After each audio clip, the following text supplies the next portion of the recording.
Rashad, why you Anyway, didn't hit me up? What's up, Rashad? Hey, Rashad. What's up, Rashad? Thank you, Rashad. brother, I love you, brother. What's up, Rashad? What it do, boy? Hey, Rashad. All the guys on the range on the runs on the city, ones on the city at a time, but the bunny be my ball, but the night, my baby, the bang, but the bang on down, baby, the range on the rainbow, rainbow, rainbow, baby Chief and Kanye West. Welcome back to the channel. My name is Rashad Milligan. This is the road to 10K subs. If you are new to the channel, if you aren't new to the channel, I'm sorry for that intro. If you are new to the channel, I'm sorry for that intro. Sam Verrett and Neil Everett are coming to Twitch. What in the world? It feels like something that somebody said a few years ago. Who, man, look, it comes a time where you see stuff and you like, dang, bro, I was right.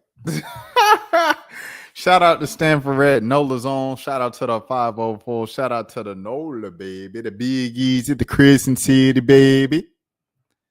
Stanford Red and Neil Everett as well. You betcha. Stanford Red, you gotcha. Stanford Red. Shouts out to both of them boys, man. Know what I'm saying? And we here now. We are here officially. Andrew Marchand. News. Stan Verrett and Neil Everett are starting their own show on Twitch. It will be on Tuesdays and Fridays. They will talk sports, have guests, looser format than Sports Center. Amazing idea. These guys are the first to do it at that level. I don't want to say I was the first in my lane to do it, but I ain't gonna lie. Like, no, my stream, I'm not gonna downplay myself too much. My stream has had some moments and things of that sort, but I might be one of the first that I know, at least out of my circle of journalism friends and stuff like that. And on the sports side, as a sports media person, to not just do it, because there's a difference between doing like I feel like more of a Hassan thing where it's like just the news and it's a smart dude and glasses and everything like that, versus like me where I took on like parts of YouTube and online culture, everything, you know what I'm saying? Like real WL community type of, you know what I'm saying? I felt like I did it in a different way. Anyways, regardless, whoever did it first, these boys are doing it the biggest because they deserve that. You know what I'm saying? I salute those guys, you know, everything like that. I respect my OGs, because if it wasn't for Stan Verrett and Neil Everett, you know what I'm saying, when I was a kid, if it wasn't for Linda Cohn and dang, you know what I'm saying, freaking Rich Eisen and Stuart Scott and Linda Cohn as a kid, bro, if it wasn't for John Anderson and Jay Harris, bro, as a kid, dog, if it wasn't for Ken Nagandi as I got older, and L. Duncan from the days of dang V103 and the Atlanta Hawks sideline reporting to 11 Alive Traffic to Boston Nesson, all the way up to now at ESPN and Sports Center and the Big Three show and everything that she does. I appreciate her so much. Thank you, L. Duncan, for all the steps you laid out. And you were the first person from my county, Cobb County, to be up there on ESPN on Sports Center, bro, to show me that it's like possible, bro. Salute to L. Duncan. If it weren't for all of them, the people who came before me, the people who inspired me to even like, it's possible that you could do this, I would not know what to do. If it weren't for Chris Berman, bro, would not know what to do. If it weren't for Stephen A. Smith as a kid, no, I know I give him a lot of flack, but he was like a big homie for me and stuff like that. Watching on TV with Terrence Moore and Howard Bryant and LZ Granderson and Michael Smith and Jamel Hill and dang, you know what I'm saying? Shouts out to my boy Harry Lyles that went to Georgia State. You know, just everybody, bro. Shouts out to everybody for sure. If it weren't for y'all, then like I wouldn't even have a direction of what I would want to do in life.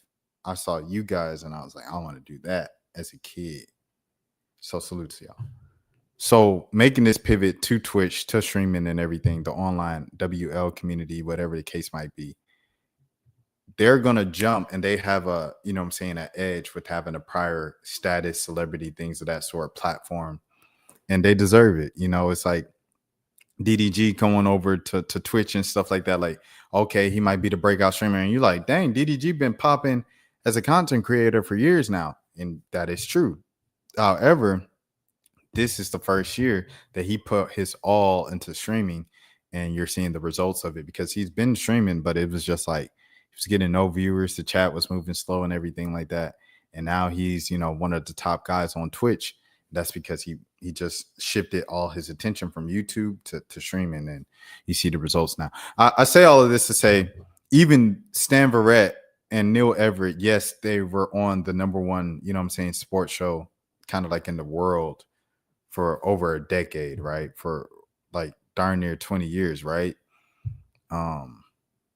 Yes, they have 20 years of the worldwide leader Disney behind them, right? However, this is a whole new space. You know what I'm saying? The people on streaming and not the same people on TV. You know what I'm saying? That they're looking for different things in different ways and stuff. And Stan Verrett said that they've been studying that all summer. So with that being said, let me read what Stan Verrett is saying, and let me stop talking about my perspective on this stuff.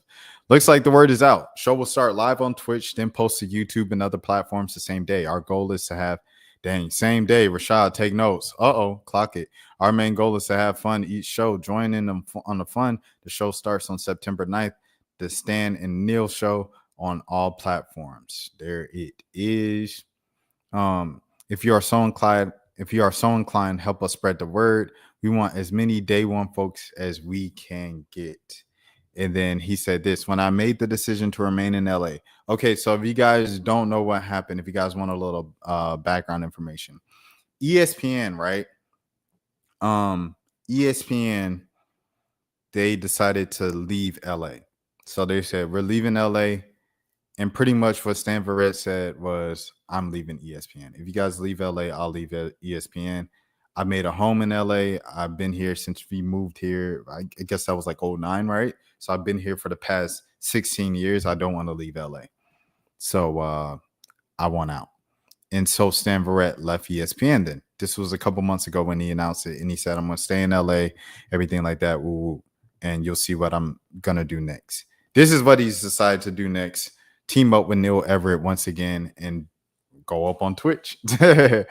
And so he said, when I made the decision to remain in LA, one of the best things I said was that the business is changing and I had to change with it. Owning our content was the biggest change. Could not be more excited to reunite with Neil and build our show together. Join us! ! Got some other exciting projects in the works too. Things I'm really passionate about. More details coming soon. To anybody who wants to do anything in media or anything period in your field and you want longevity in it and ever-changing technology with AI and all this stuff, right? My word of advice is to always stay one step ahead and to, always be open to change and everything like that, except for AI. Forget AI, bro. I'm not changing with AI. I will stand on my own old man 10 toes against AI. There's a few things that I just stand on my old man toes for, and that's one of them, like AI for sure. But yeah, man, be tapped in, bro. Be tapped in. I know a lot of young people, they try to shame older folks and people who aren't young necessarily, like who aren't just late teens, early 20s. They like to shame them of like, man, you a grown man doing this, da. But stay tapped in with the youth, bro, because the youth is where, like, I don't want to say life is, but yeah, life is. That's how you last, bro. It's literally how you last, dog. You have to be tapped in. If you're not tapped in, you're not going to last, bro. This is coming from someone who's been here 11 years. There's a lot of my peers were here in 2014 that are not here right now in 2025. The reason why I've been able to sustain a career, even though it's still in its infancy stages, because you think in journalism, like my mentor has been in for 40 years, you know what I'm saying? So it's not exactly that, but to be here, to get to this many milestone of 10 years, double-digit years and stuff like that, 10 years covering the NBA, going to my 11th season, to God be the glory, covering the WNBA for 8 seasons on and off. So it's probably been about, how would I say, probably about 5 seasons, I'll say 4 to 6 seasons. It's been 4 to 6 seasons. I've been covering the WNBA since 2017. It's a blessing to cover Major League Baseball for a season and to cover the NFL for 4 seasons now, to be able to qualify and be approved for 5 Super Bowls and cover 3 of them. All of the things, right? White House, this and that, like to be able to, I just had to adapt to everything. And you have to adapt and you have to know what's going on next and everything. Like I said in the Jay Harris story, if you ain't watched that, watch the Jay Harris story after this. I'll link it at the end of the video. Man, I had an offer from a cable TV station, and it was a half news, half sports job. So I was already like half foot out the door. And I turned it down because all my peers, all the people in my 20s, none of them had a cable subscription. I said, okay, if we're the new adults, if we're going to be the next adults, this is where media is going. People don't have cable. They don't have cable subscriptions. They're watching YouTube. They're watching this. They're watching that. Like I was watching at the time when I first got out of school, I was watching Ty the Guy, Pootie, Chart, DDG. Like I was watching all of them, Flight Reacts, McQueen, the whole crew. And it got to the point where when I was even at my mom's crib, when I was working in Metro Atlanta, my first job, $27,000 a year, before I moved out to Alabama for a whopping $30,000 a year. When I did that, bro, it was like I told him when I moved to Alabama, I don't even want cable. Like, and then I think my mom forced me to get cable just because she was like, just in case, I don't know. But like my next stop in Mississippi, I didn't have cable because I barely watched it. Like, and I had the cable there, the cable box and everything, Sports Center, ESPN, this and that. I barely used it, bro. I was always on the laptop. And then I usually be working, you think about ESPN for games, right? Well, at night, what time do games happen? Games happen at night. Every single night, I'm a one-man band in it for our sports section in Alabama. I'm covering a game somewhere. I'm covering a softball game, a volleyball game, a basketball game, football game, soccer game, baseball, whatever the case might be, right? I'm covering a game. Little League, Pee Wee, JV, freshman. I'm covering a game every single night. So I'm working every night, bro. Dan, what's happening? Dan is back in the building. What's happening, family? But yeah. So I'm working every single night. So I'm missing the games on ESPN. So what am I watching? What am I watching the recaps and the highlights and everything on? And coming back to the crib to react to on YouTube. I'm getting them from YouTube. So I'm like, shoot, at this point, like I literally do not use cable television. So this was a decision I made in 2018. I wanted to make it in 2017. My mom wouldn't let me. But I made it in like 2018, 2019. No. I'm tripping. I got my dates all wrong. When did I go to? I went to in 2019. It felt like I was there. Anyways, whenever it was, I made it 2018, 2019-ish, 6 years ago, and I haven't looked back because it's all the internet, Roku boxes, streaming services, Twitch, and YouTube. Yeah. He said, "What up? I've been busy this weekend. What you been on, Dan? What you been on this weekend, bro?" But yeah, I say all of that. I yapped a lot and talked in circles about me not having cable subscription. I said it to say people aren't subscribing to cable anymore. People aren't buying cable anymore. So what's next? What's down the line? With that, local outlets, local, news organizations are going to make budget cuts to their TV rooms and newsrooms and stuff like that, right? What does that mean? But it's the first department to go, sports, because sports in the local newscast, it comes at the end of the newscast and it's a 15-minute segment, then it's a 5-minute segment, or it's a 3-minute segment, if that, a lot of times. So the first department they're going to cut is sports, and they're going to have a news guy do sports. If they have anybody doing sports at all, or it might just be news straight through, and then you go to the next show or whatever on TV. So I'm like, dang. I turned it down because I had an internet offer at the time. The internet offer ended up ghosting me, but I ended up going back and working there full time 3 years later. Anyways, I say all that to say I saw the play coming, and that's just one of the ways that I stayed alive in the business and stayed around and relevant in the business, is just recognizing what's going on, the trends in the industry, and being one step ahead always. Streaming, you saw it. Okay, YouTube was no longer the thing. YouTube was now on YouTube. The biggest things popping on YouTube are stream clips. Okay, So I need to start what? Streaming. So who told me to start streaming as well? Keith told me to start. Oops, I didn't mean to say his name. Shouts out to my dog though. I don't even want to say his YouTube name, but he's a YouTuber and everything like that. He's a streamer, and he told me, bro, you got to stream. I stream every night, and then I wake up in the morning, and then I take like 3 hours to just clip up those streams and then post the clips. And that's what I do every single day. And then I might go to the mall. I might do this.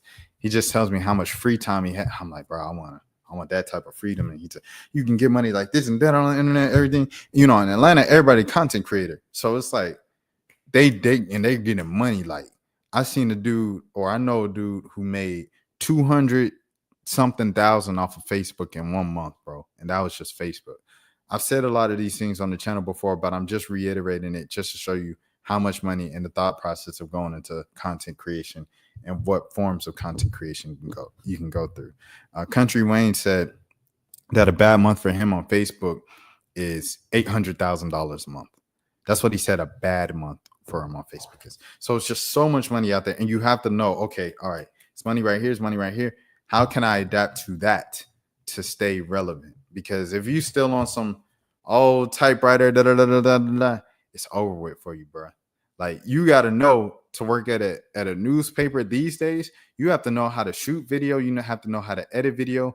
You have to know how to make graphics. You have to know how to work social media to promote your stories, and you have to know how to be in front of the camera to speak. That's just how it is nowadays. You know what I'm saying? So I say all of this to say you guys have to, whatever industry you're in. That's just my industry though. He said he went to the Texas Rangers games with his current family in Arlington, was able to spend the weekend with my younger sister and our boyfriend. Oh, that's nice. Family time, man. Love to see it. Shouts out to the Rangers, bro. All right, so there it is. Let me see.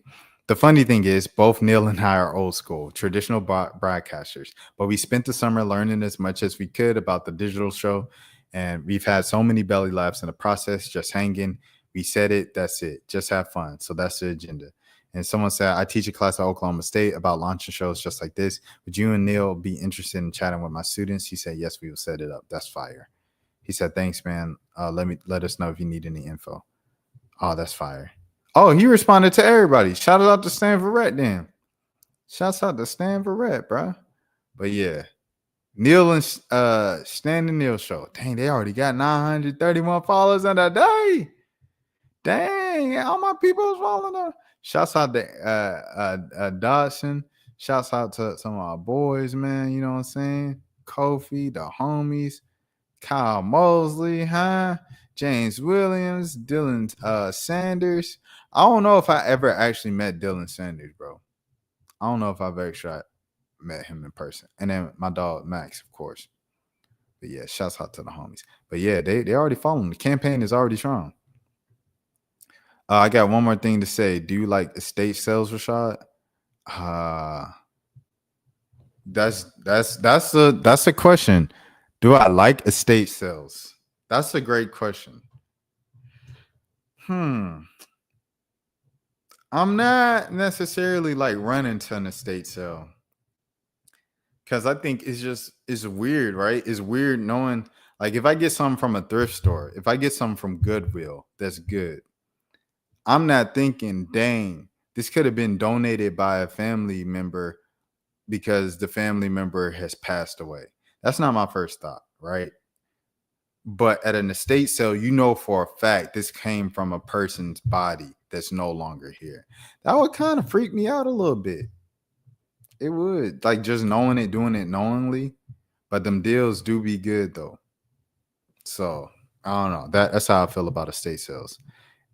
Ironically, I was just listening to the estate sale from Tyler, the creator of Call Me If You Get Lost There and stuff like that with DJ Drama. Shouts out to Gangsta Grills. Shouts out to Generation Now. But yeah. That's all I had to say about Stan and Neil Everett. Best of luck to you guys streaming and everything like that. It's a blast. It's fun. You guys might have a little wrinkle period and stuff like that where you're getting used to it, the chat and everything. But you guys will do just well. You guys will do just fine. Over 20 years of broadcast experience, like, you guys are geniuses at this stuff. You'll have no problem with it for sure. All right, next, man. Oh, wait, hold on. You feel bad for Raja, man? Why you feel bad for Raja? Oh, you for man. I don't feel bad for Raja, bro. Like he made a decision. Like he made a conscious decision, bro. Dan said he went to several of them today, estate sales, and he said, I gotta tell you, bro, everything's 75% off all the items. Yeah, like estate sales are great deals, but it's like weird. Like you just know this came from someone who's no longer here. Like it's a bit weird to me. But yeah, I don't feel bad for Raja. Or yeah, if that is how you pronounce it. I'm sorry, I've been saying Raja for the past day. Shout out to Raja Bell. Because it may be Raha, you know, or Raha, you know what I mean? But shout out. No. I don't feel bad for Raja, bro. He made a conscious decision. You know what I'm saying? Like he was like, okay, I'm gonna he said it from the moment that he smashed the beer can on his head. I'm gonna get these boy. I'm gonna get it. And then he's sitting down. He said, yeah, chat. They said I could hit him. They said I could hit him. Slammed him. As soon as he slammed the umbrella, unconscious, and he 22 times, bro. I don't feel sorry for none he did, bro. I ain't gonna lie to you, bro. He knew what he was doing. It's not like a weapon. A weapon, you could do something in the heat of the moment, just having a weapon on your person and be like, dang, that was an impulsive decision. This was a conscious decision, premeditated. Bro smashed the can on his hand, like at least I would assume like an hour before. He apologized some 4 times, 3 times, shook his hand. I'm sorry, I apologize to you, right? That's what happened. And Buddy went, sat down, he cooled off. He accepted his apology, shook his hand, went in there and just and then walked away. Stop playing with me. He's still amped up. Stop playing with me. Stop playing with me.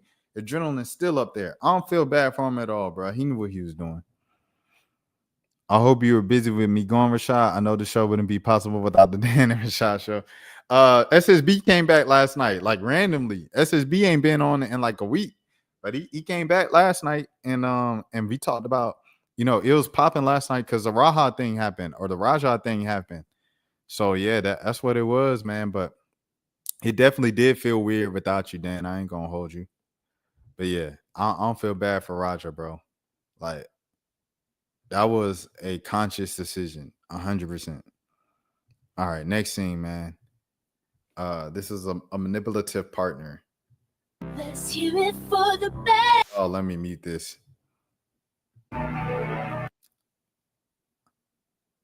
What in the world? He got his tongue sticking out like Jordan. Bro, what the heck? Oh, he going for a phone. Dang, wait, is he biting her? What is he doing? About what?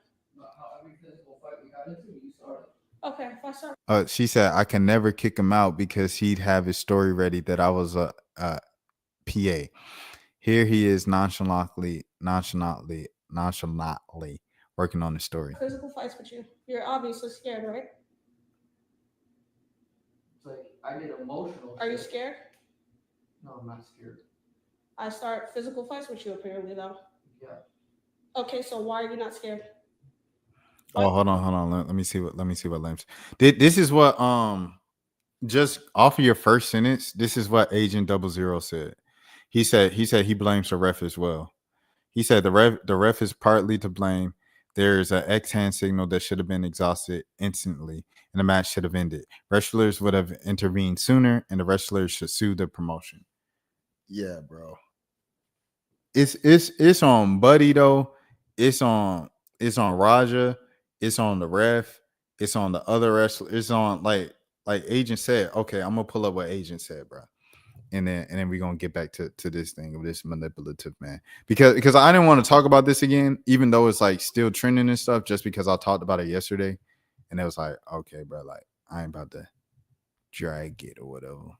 The jail chat, the referee. I'm not even trolling. I don't give a fuck that he's a WWE style, like wrestling entertainment referee.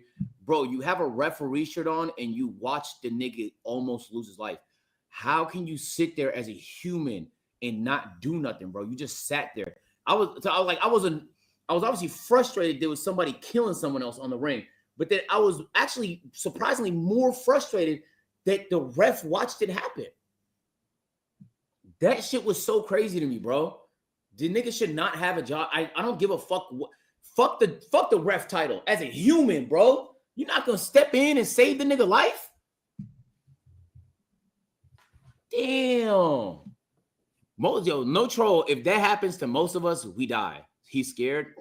Obviously, I would be petrified. But it doesn't matter. He's not after me. So even if I eat a punch, I'm not gonna die. He's about to die. He's about to die.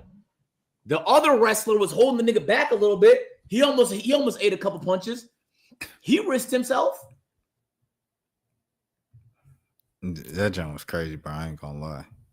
I still can't believe that happened, bro. I ain't gonna lie to you.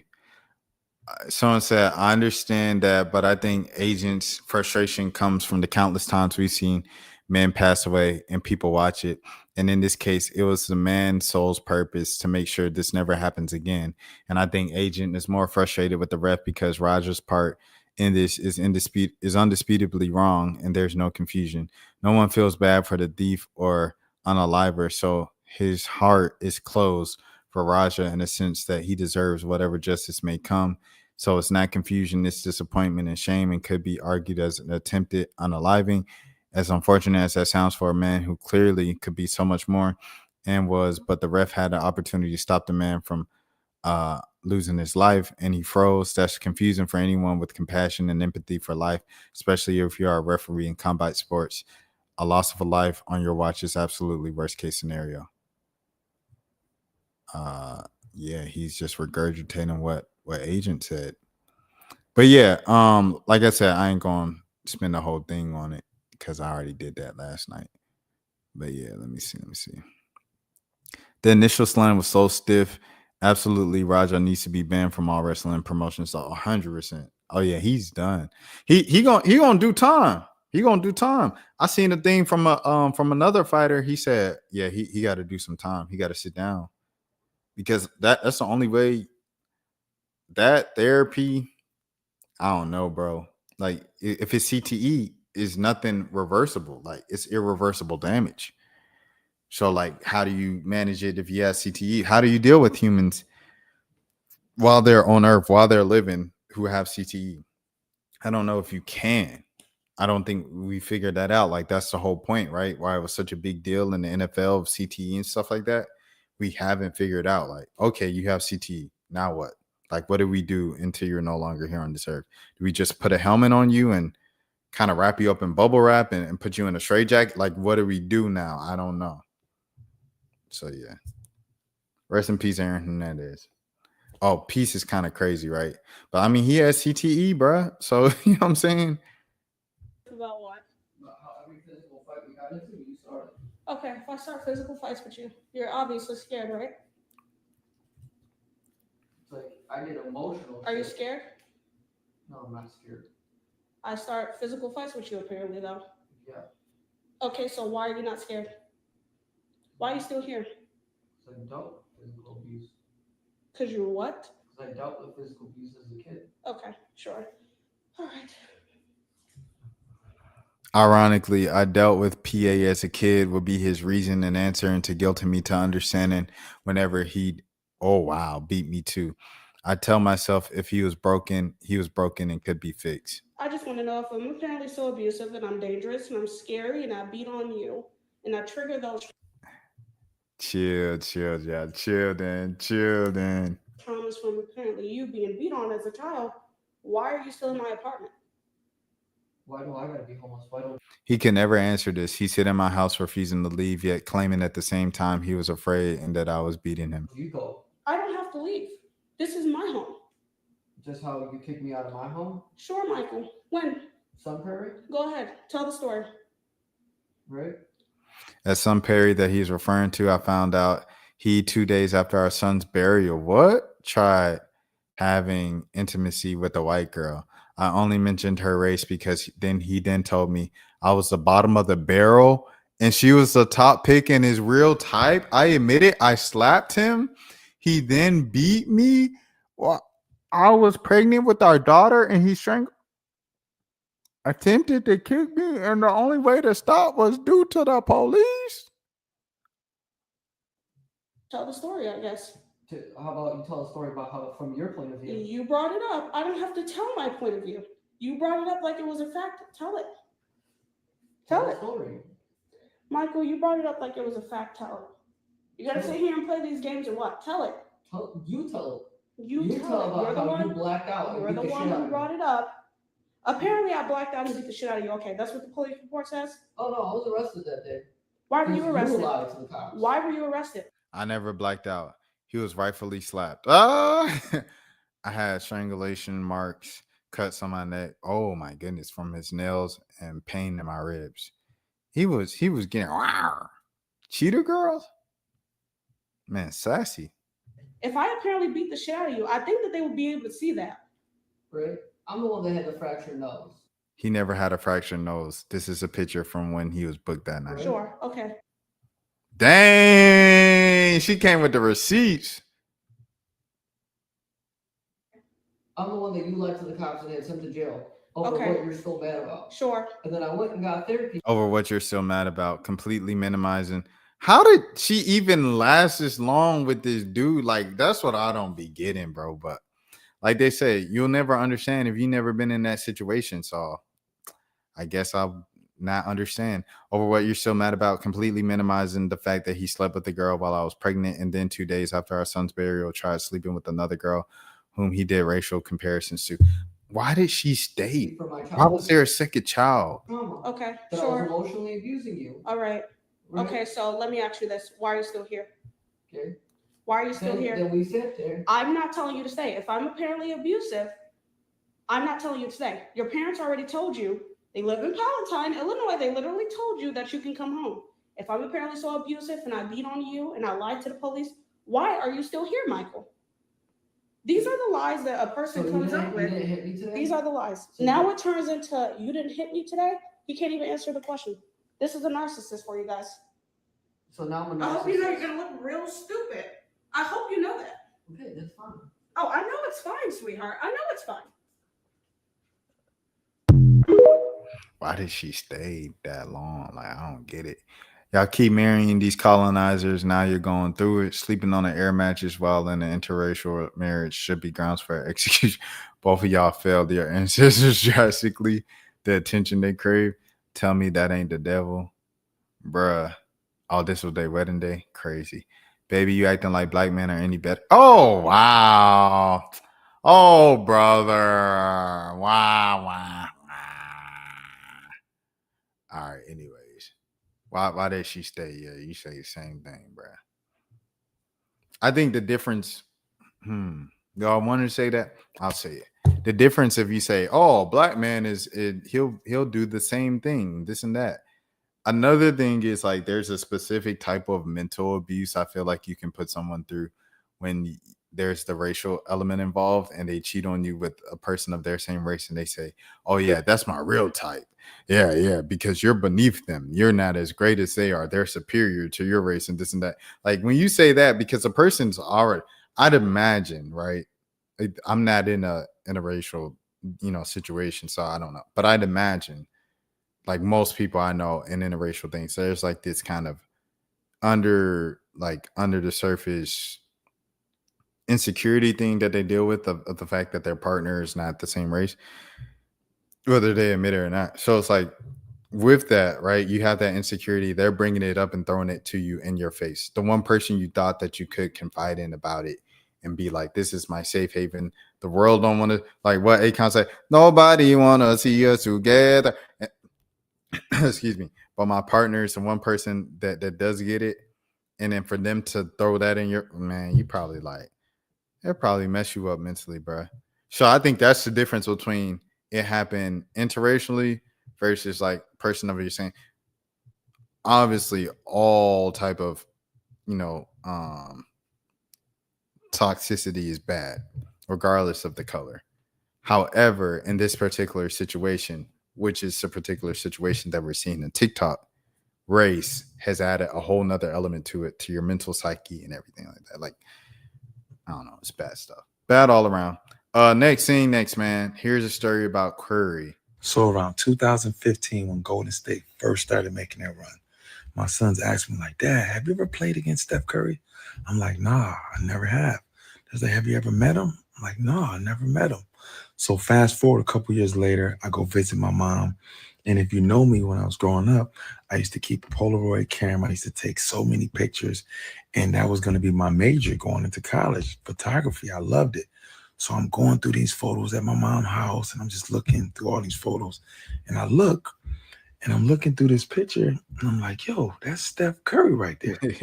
And then right here with the white headband is me. So we were teammates. So I tell my son, like, yo, me and Steph Curry was teammates. He's like, nah, Dad, no, you wasn't. So I show him. They're like, how do you forget something like that, Dad? To be honest with you, me right here, this is like probably 05, 06. I was like top 10, top 15 player in the country. And Steph Curry back then, I don't think he was in the top 90 or 100. I don't remember him. This guy right here, Paul Harris with the headband, was 6'4", 215 pounds. Steph Curry right here was around 6'3", 160. This guy right here was being recruited by every school in the country, went to a Power 5 school in Syracuse. This guy right here went to a mid-major. This guy right here ended up being undrafted. This guy right here was drafted top 10. This guy played overseas. This guy right here changed the game globally, unanimous MVP. You know the rest of his career, everything he has accomplished.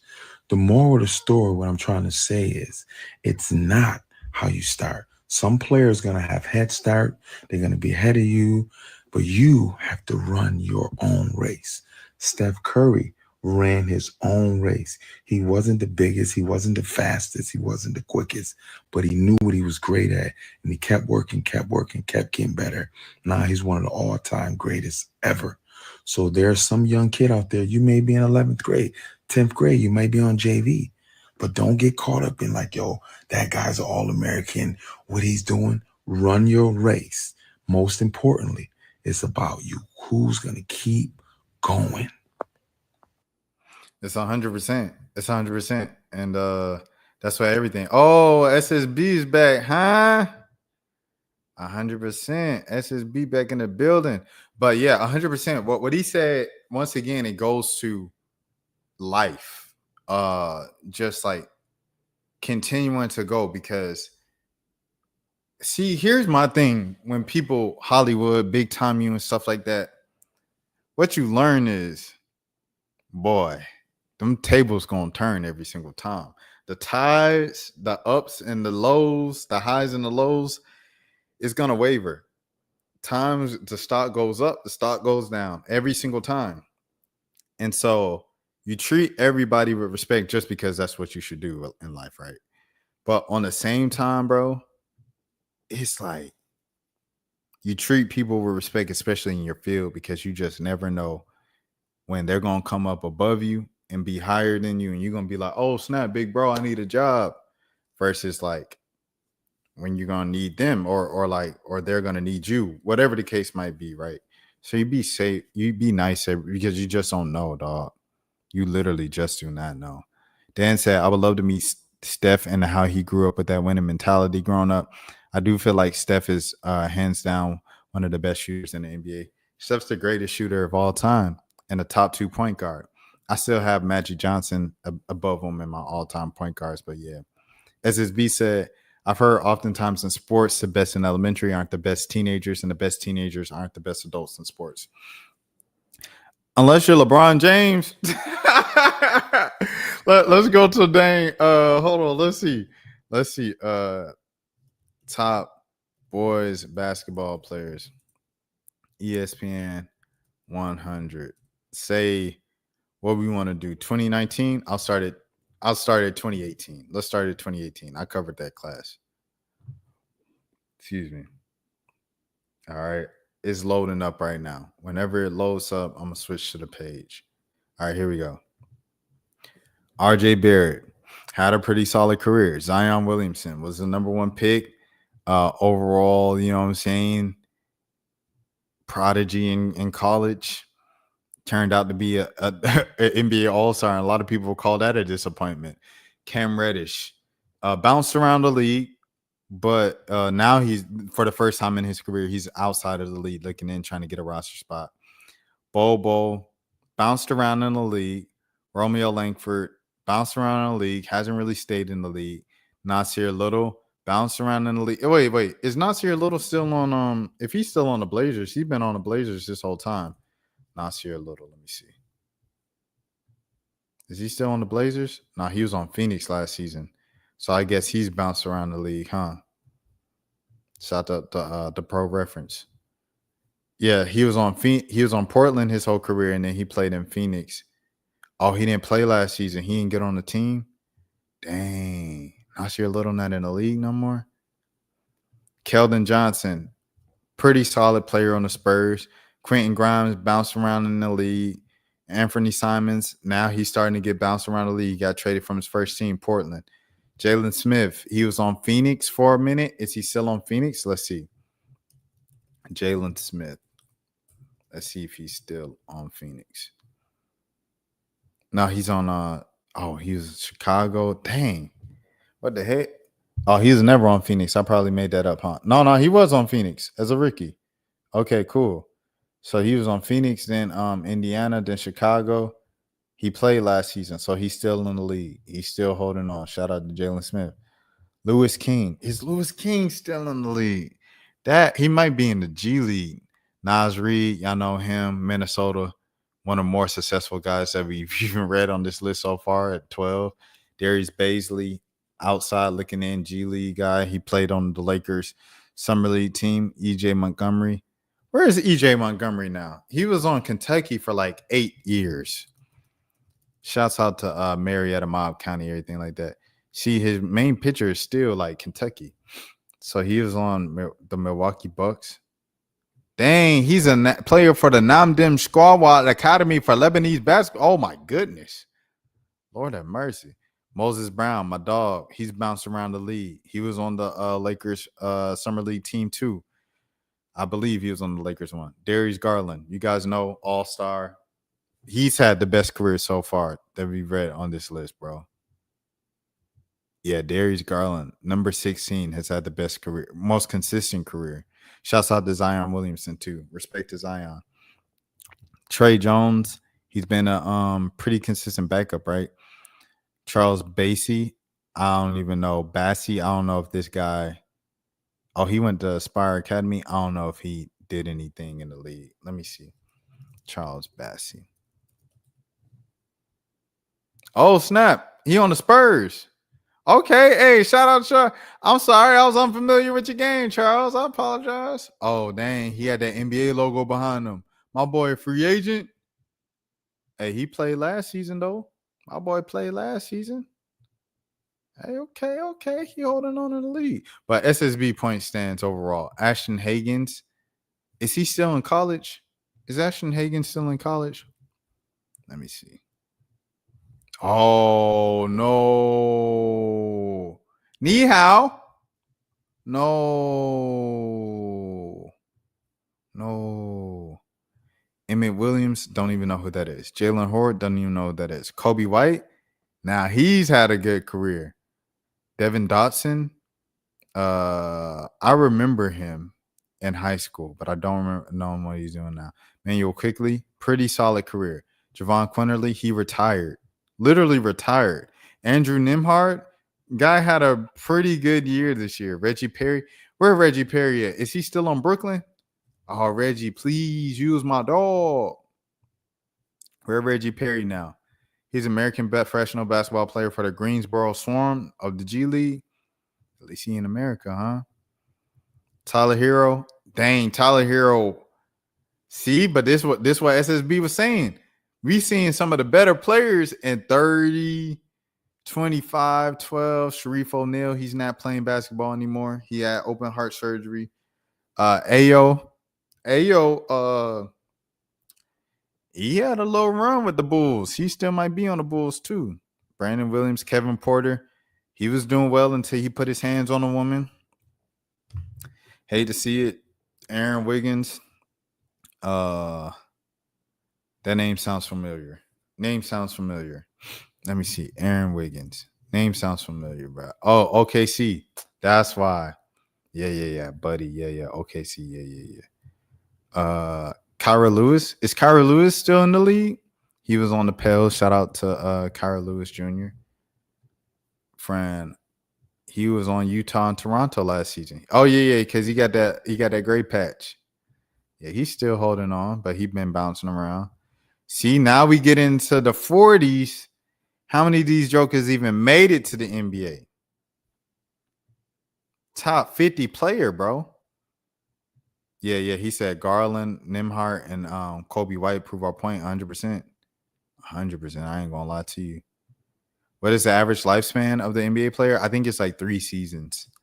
Average NBA career length.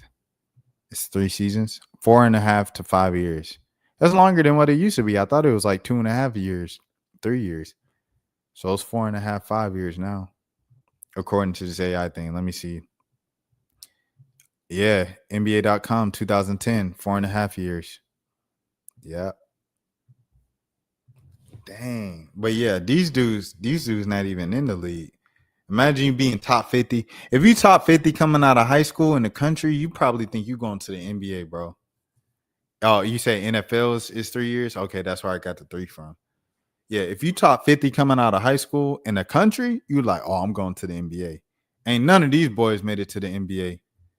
He probably an accountant. He probably a high school coach. He probably a PE teacher. He probably playing overseas. Francis Okoro. Daniel. He plays in the league. Ultru, I think so. I think he plays in the league. Daniel Ultru. I spelled his name wrong. Oh, he don't play in the league no more?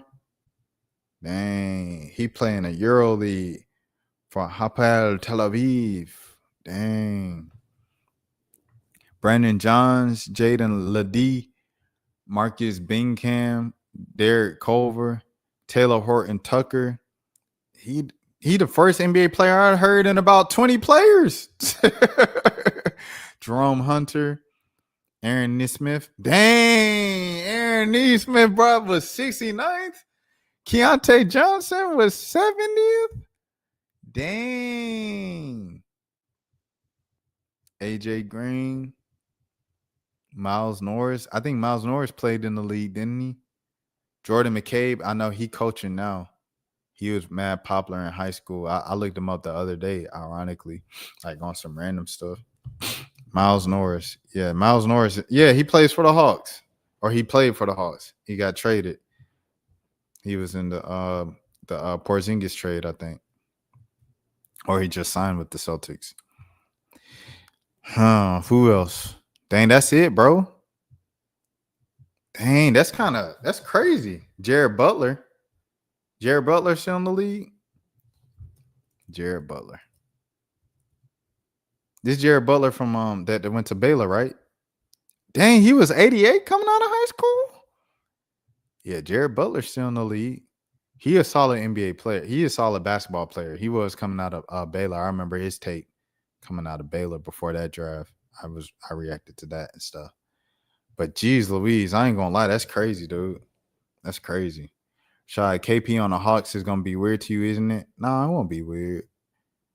I'm used to trades and stuff. And KP Porzingis, he been on so many dang teams, bro. He been on dang Dallas, Boston. Like, I'm used to seeing him on different teams. He said in 2-3 years the list would get even smaller, 100%. That's crazy, bro. Because it's like Buddy said, he said I was top 10, top 15 in the country. He won't even top 200. He turned out to be changed the game, and he peaked when he peaked. Run your own race. The tortoise and the hare, bro. Dang, that's sad. That's crazy, though. Literally, RJ, the number 1 player in the country, is a role player. He's a role player, the number 1 player in the country.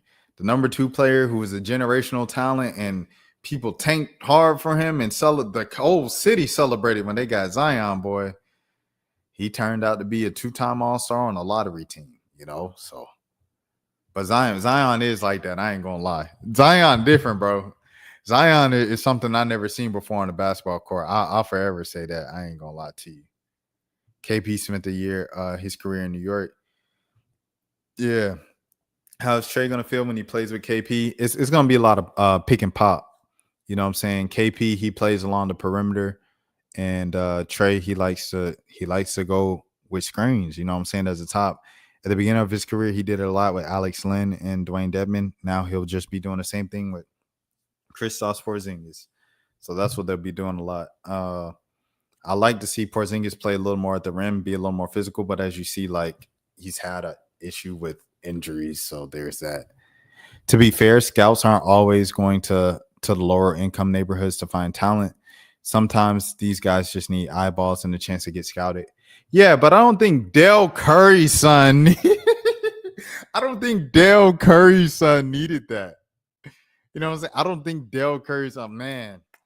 Let's get to the hood, man. You know what I'm saying? To watch this Steph Curry kid. I don't think that was the issue with Dell Curry's son, bro. Or Trey Young's son. Like, you know what I'm saying? Rayford Young's son. Like, he was Rayford's young son. You know what I mean? If KP can stay healthy, he can be a good fit for the Hawks. Yeah, Jalen Johnson and Kristaps Porzingis will be healthy, but that's the thing. Like, I never put my stock into people being healthy who've never been healthy. It's like with the New Orleans, with the Pelicans, right? They're like, dang, if Zion could get 70 plus games, bro. Zion played 70 plus games once in his career, and it was a career year. The Pelicans won a lot of games. It was great for them. It's great for the franchise. It's great for Zion. That's just never happened. You just can't expect that to happen. Could it be that the NBA game was played different back then and people didn't value threes?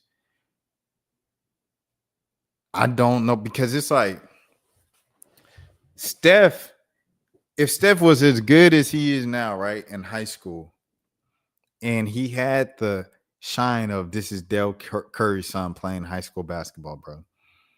I think regardless of the style, you will cut through, right? So it's like, if a kid, I think Drew Timmy might not be the best example of this, but I'll say Drew Timmy just because he's a kid that I know with a great post game that's young, right? When Drew Timmy was in high school on the post, da da da da da da da, you know what I'm saying, working the post and everything like that, with the headband, looking like an old man in high school, and he did the same thing in Gonzaga, and now he's shining with Brooklyn whenever they call him up from the G League. It's like, I feel even if your game is outdated and it doesn't look like the modern NBA game or whatever is popular in the NBA, if your game is good enough, bro, you're gonna get a look. What was Seth then? Seth didn't have no he didn't have too much hype. Seth didn't even have hype until he balled out at Liberty his freshman year, and that's when Steph already had his thing. If you saying his high school ranking, but at Liberty, bro, hold on, let me see. Steph Curry high school ranking. Let me see. He was 87 overall. He was 43rd as a position, not ranked in the state, not ranked regionally, and he signed with Liberty. Let me see. If 24/7 had him as a prospect. I don't think 24/7 had. They did. Oh, here it is. Dang, he won't rank, bro. He was a 3-star. He won't even rank. Let me see if they got Steph's. Oh, we getting into the old school high school ranking. Let me see. 24/7 as a prospect. 3-star. Oh, he was top 200. He was 147, bro. Dang, he was 147. Hold on, let me camera froze up. Give me a second. Yeah, he was 147, bro. Steph Curry, the number 8th prospect in the state. So at least he was top 10 in North Carolina. I feel like if you're top 10 in your state coming out of high school, you feel like you have a chance to make the NBA. I'm just saying, it's like, I remember how we looked at kids when we were in school. If they were like popping in high school, whatever, and stuff like that, I was like, okay, they have a chance to be something. Like Alvin Kamara was like the biggest thing in Georgia my class. We're the same class and everything like that. Went to Georgia. I remember seeing him around and stuff. He used to be with Diamond the Shields, and they would just be like, Diamond the Shields was really fine. And Diamond the Shields made it. She made a good WNBA career out of herself. And Alvin Kamara, you guys know, he one of the better players of his era in the NFL. You know what I'm saying? Steph's still looking for a job. Scouts have valued athleticism much more back in those days. If you're top 10 in North Carolina, you're probably good enough to be top 1 in many states. 100%. I agree with both of those. But I'm saying, like, if you're top 10 in the state, bro, you probably think you have a chance to make the NBA or the professionals. Like, because all it takes, you just kind of have to be within striking distance. You get into college, you ball out in college, it is what it is. Who was one player? I'm trying to think of one player that I remember from high school. Dansby Swanson. Dansby Swanson. I went to high school with Dansby Swanson, all-star shortstop for the Chicago Cubs. World Series winning shortstop with the Atlanta Braves 2021. National champion in Vanderbilt in college. Coming out of high school, Dansby Swanson was taken like in the 32nd round of the MLB draft by the Colorado Rockies. He decided to stay in school and go to Vanderbilt all 4 years. I remember at our high school as well, my freshman year, we had a senior. His name was Chavez Clark. He went in the first round straight out of high school. He was a Georgia Tech commit, but he knew he wasn't going to college. He went straight to the league, but he never made it. He never made it out the minor leagues, and he was the first round pick. He was the guy that we thought was going to be the guy. Dansby Swanson, by the way, was just a multi-sport athlete who was taken late in the MLB draft, and he turns out to be the successful baseball player. And I went to high school with Dansby, and Dansby ends up being the successful baseball player, and a guy that we thought was going to be the successful baseball player, he ended up not even making out the minor leagues. So yeah, the guy from Baltimore, Carr. You're talking about Carr, the in and out guy, everything like that. Let me see what his name is. Carr, Baltimore. Akil Carr. That's what you're talking about. But dog, my speaking of in Atlanta, in Georgia, we had in my county Ryan Harrell. Did I get a chance to meet Dansby? Yeah. Like, I went to school with him. It's like a thing of like seeing someone in the hallway saying what's up to him and stuff like that. I remember the last time I saw him when he was kind of like relatively attainable or whatever, before he was like just an all-out celebrity, was after his like freshman year or something like that at Vanderbilt. I seen him at Waffle House. He was with his friends. We were our friends, and then one of my friends went over and was like talking to him and stuff. And of course, when we walked in, we all dapped him up and stuff. That was the last time I seen him before he was famous. And then the next time I seen him, he was on the Braves. So shouts out my boy Dansby. Yeah, friend of the channel as well. Hold on, see? Right here, I interviewed him when he was with the Braves in the clubhouse and stuff. And I was asking him like Marietta specific questions, and we did a whole story. It's a whole thing. But yeah. Going back, Ryan Harrell had one of the best high schools tapes in high school, bro. Like he was cold. Ryan Harrell was him. And he was a Georgia legend, everything like that. He's still my favorite point guard ever. Like I tell him that now. Like, and he don't rock with me on that type of timing. I be wanting to interview him so bad. He said, "Yeah, bro, let's set it up. Let's do it." But every time he come to that interview, we could have a full conversation. He'll be cool, responding to everything. I said, "Bro, let's get this on tape." No, he go ghost. He not trying to talk. He not trying to do interviews. I love to interview Ryan Harrell, bro. That's still like on my bucket list. I ain't gonna lie to you. But Ryan Harrell is him, dog. He went to NC State. The coach that he went for NC State, he ends up leaving before he got there. So he ends up transferring to Kentucky. He transfers to Kentucky, and that was the year Kentucky like went to NIT and they lost in the first round of the NIT.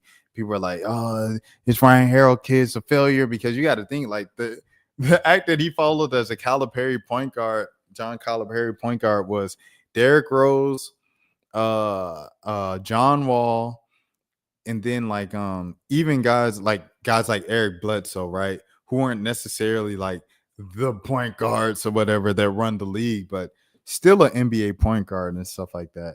Eric Bledsoe, and then Archie Goodwin. Archie Goodwin came in with Ryan Harrell, and then and Jeff Teague's brother, Marquise Teague. So yeah, those were the guys and stuff like that. And it was kind of like the Archie Goodwin, Ryan Harrell, Jeff Teague's brother kind of saved that group of being the only guy to make it to the league and keep that John Calipari point guard thing legacy going on and stuff like that, and Touche and all those guys later on. So he's at Kentucky, all that stuff, and then he transferred after that to Georgia State, back home to be with his father. His father had some like health issues and stuff like that, and that's when I came back to Georgia State. And when I came back to Atlanta to go to Georgia State, it was like a dream for me, bro, because those guys, it was a lot of guys. Kevin Ware, he was like famous from Louisville and stuff at the time. He just transferred there. And then they got Jeremy Hollowell as well, a transfer from Indiana University. And of course, I already knew RJ Hunter, Ron Hunter's son. So I was like, it's one of the best mid-major basketball teams in the country. And as a basketball person, I was like, oh my goodness, like I get to see Kevin. Like I seen Kevin Ware on campus, bro. Like the second week, I was like, oh, that's Kevin Ware. I said, what's up, bro? He said, what's up? But anyway, like I ended up having like beef with Kevin Ware, man. It's a whole thing. But then I seen Kevin afterwards, after school. He seen me. What's up, bro? Dap me up, everything like that. We did an interview. Kevin Ware, mad cool with me, everything. He said he left all that in college, bro. Shouts out to Kevin Ware. Shouts out to Ryan Harrell. Shouts out to RJ Hunter. Love that team at Georgia State. And that team, as you guys know, they ended up making history in a dang tournament. Hold on. They ended up making history in the tournament when Ron Hunter fell off his chair. And that's what it all led up to. And I'm at school at the same time. Shouts out to RJ Hunter. Man, just amazing time. And I was blessed to be a part of it. Georgia State basketball has never been exciting again. And yeah. Kevin Ware, you wonder what he's doing these days? He was hooping in London, in England, and then he was hooping in Canada, and then he was hooping in Mexico. The last time I talked to him was about 2-3 years ago. He said he was really trying to get to play in America because, you know, he had a kid and he wanted his kid to like go to school in America. His kid wanted to go to school in America. And yeah, Kevin Ware was everybody's favorite player at one point, 100%. Like we had the Ware jerseys, everybody throwing up the fives when Louisville won the championship, everything like that. That was against Michigan, if y'all remember Trey Burke. And that game was in Atlanta at the Georgia Dome. Yeah, man. So I was at that game. I'm all the way up top with my stepdad. And that was fire to go to like a championship game and stuff like that. But we've had some times, bro. Had some times, man. Shouts out to Georgia State basketball, dude. I did not expect to go down that rabbit hole. But this all started with us saying like rankings don't mean much, bro, in the long run. But as a kid, when you're 17, 18, 16, they mean everything to you. Like, I'm only 2 stars. I'm only 3 stars. Let's look at the alumni for 3 stars now. Just saying.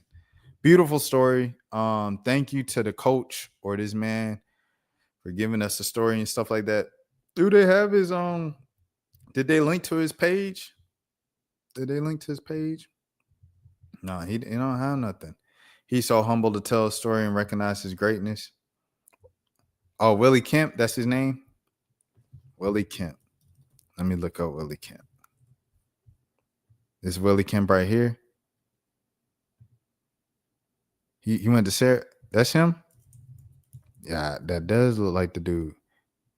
Now, he didn't go to no Syracuse, though. I don't know why he said he went to Syracuse. He probably said they got an offer from Syracuse. He ended up going to Memphis. Shouts out to Willie Kemp, bro. Let me see his son. Oh, he ain't got his son up here. Not on the Google images, probably on Facebook. Anyways, thank you, Willie Kemp, for telling us his story, bro. So around 2015. This ain't no dang Willie Kemp. What are they talking about? Some Willie Kemp. What's his name? And Steph Curry back then, I don't think he was in the top 90 or 100. I don't remember him. This guy right here, Paul Harris, what the heck? His name Paul Harris, bro. What they talking about? Willie Kemp. That man name is Paul Harris, and he probably went to Syracuse. Yeah, that Joker. Yeah, that's definitely him. I don't know why the heck I let him tell me that it was somebody else. Here he is with Syracuse. Yeah, he went to Syracuse. Let me see. Paul Harris, Steph Curry. Dang, man, that's crazy, bro. I wonder if Steph gonna say anything to him. If I was Steph, I would post it or something. I'd be like, "Much love to Paul." This and that. Dang, that's crazy though. All right. Anyways, let's move on to the next scene, bro. Let's move on to the next scene. Missouri. Missouri cancels 2 classes. No. Missouri canceled a black to class block event because of the word black in the name, suggestion it would exclude people on race. Shout out to Phil Lewis, my dog. Oh man, that's funny, bro. STL St. Louis PR. Okay. Education.org. Black student group meets with MU over cancellation of event due to name. Black to class is hilarious. Columbia. The University of Missouri's Black Student Government Organization met with the university leaders Thursday after MU canceled the organization's Black to Class block party over the word black in the name. The meeting considered consistent of around of half of the Legion of Black Collegians, 13-member executive board, and MU administrators, including Vice Chancellor of Student Affairs Angela King Taylor, System President Mun Choi, and Chief of Staff John Middleton, and the Dean of Students Michelle Froist, according to LBC President Amaya Morgan. The meeting came the day after the LBC publicized MU's decision to cancel its back-to-school block party over the word black in the name. Excuse me. The Legion said on Wednesday that MU told the organization on Monday that it would no longer consider its Black to Class block party. The event was set to happen on Friday. LBC posted a statement to Instagram calling the university's decision a deliberate act of erasure. At every turn, we are shut down, LBC said in a statement. Things as simple as putting the word black in the name results in consequences. Wow. MU said the name and of the event suggested the excluded people on race. So they said, can you have a white to class? Can you have a white only to class? I guess so. Can you have an Asians to class? All right. Morgan said LBC offered to change the name of back to class block party, but the university maintained the event's cancellation. For you to cancel it and not offer any other solution when we were offering to comply with your standards is what makes people more upset, Morgan said. Last year, LBC said the university forced the Legion to change the name back to Welcome Black Barbecue, the organization's historic welcome event, to the Welcome Black and Gold Barbecue. LBC pulled out of the event this year. People just are disappointed, but not surprised, Morgan said. University's official Instagram account responded to the Wednesday's post with a copy of the email that Troy sent to the LBC leadership. MU spokesperson Christopher Ave declined an interview request on Thursday and sent an updated statement to KMU 8. The University of Missouri fosters a non-discriminatory campus environment, the statement read. When holding events using university facilities, student organizations must avoid excluding individuals based on race. The event had been already promoted with the names that suggested such exclusivity. This is so silly, bro. Let the kids party, dog. For that reason, the decision was made that the event, as described, would not be held on campus. In the Instagram post, LBC demanded the university policy publicly to condemn racial harassment, host a town hall within 60 days of the semester starting, and a mandate campus-wide messaging to students making clear of MU's policies on forms of harassment. I don't know if y'all have ever went to school or know people who aren't black. Shouts out to my brother Dan. But if there's something that usually black people do and it's a school with white people there too, white people are going to show up just in the name of being funny or ironic or something like that. Like we had a club in high school that was kind of like meant to mentor young underprivileged black kids and stuff like that. And in it, like this white kid who was known as a class clown, he joined the group and wore the stuff and everything that they wore. And I think it was in an attempt to be like just very ironic and kind of like make people laugh or whatever. And yeah. So I mean, I don't know. White people do stuff like that. So if you have a black to school event at a school where white people go, white people are gonna go just to be like, "Hey, look at me! This is funny, isn't it? I'm invited to the cookout." Like they're gonna do it. So it isn't excluding everybody just because of the name. It's just a name. In the Instagram post, LBC demanded the university publicly to condemn racial harassment, host a town hall within 60 days of the semester starting, and mandate campus-wide messaging to students, making clear of MU's policies on forms of harassment. Morgan said on Thursday meeting between LBC and the MU administration was to continue discussion on the Legion's demands. She said the conversation revolved around the block party and campus safety in general. Morgan said that the LBC had always open lines of communication with Troy, and that Thursday's meeting was imperative due to the LBC's demands. I didn't want to stress on Troy on how important these issues were because of the coming off of the 2024-2025 school year. Plenty of people have been called the N-word, myself included. LBC said in an Instagram post that last school year, Black students were called racial slurs while walking to class, leaving organization events or practices, or going out in downtown Columbia. The Legion had made aware of dozens of incidents like this, so they wouldn't let their kids have a Black-only event. That's crazy. Morgan said MU's Office of Institution Equity, which enforces non-discrimination policies, does its job very well. Morgan said MU punishes students caught using racial slurs, but she thinks Troy needs to acknowledge the issue. She said, no matter how many times we report these issues, they continue to go on. So how do we get them to stop? Morgan said. Morgan said the conversation in the meeting about the block party went in circles. Quote unquote, we were definitely in circles with the conversation where it seemed as exclusion, but that is never the case as the legal Black Legion of Black Collegians. Morgan said, it is literally in our constitution that we are open to all types of identities. Morgan said the basis of the Legion of Black Collegians is to help students find their communities. Several times I hear people talking about, oh, I didn't know where Black people were on campus. Oh, I didn't know where to go to find my community, Morgan said. People still deserve to have a home, no matter what identity, what race, what gender, what sexuality, whatever. You deserve to have a home and a safe space. Abe told KMU 8 on Wednesday that the university's issues with the Black to Class block party started with a permit for its location. LBC announced the event on August 5th, and that the post for the event, it would be taken place in a parking lot in the Gaines Oldman Black Culture Center. I've said that LBC have not received a permit to host the block party in that parking lot. In August 5th confirmation email Morgan shared with KMU 8 showed Legion received permission to host the event at the Black Culture Center. The event details listed in that email did not specify the location as the building's parking lot. The Welcome Black barbecue was historically held in that parking lot. "Quote unquote, the permit issues honestly came out of nowhere," Morgan said. Even today, they never brought up permitting issues. Morgan said that they had the correct permits for food, equipment, and open flame, and had a space for the Black Culture Center reserved. Good on the students for, like, first of all, organizing all of this on an annual basis before it was shut down this year. That's a lot of, like, organization to get the permits and this and that. And it's a great lesson for, like, adulthood. Black Culture Center Reserve. The Division of Student Affairs oversees student events like the block party and the barbecue. KMU 8 requested to interview Vice Chancellor of Student Affairs, Angela King Taylor.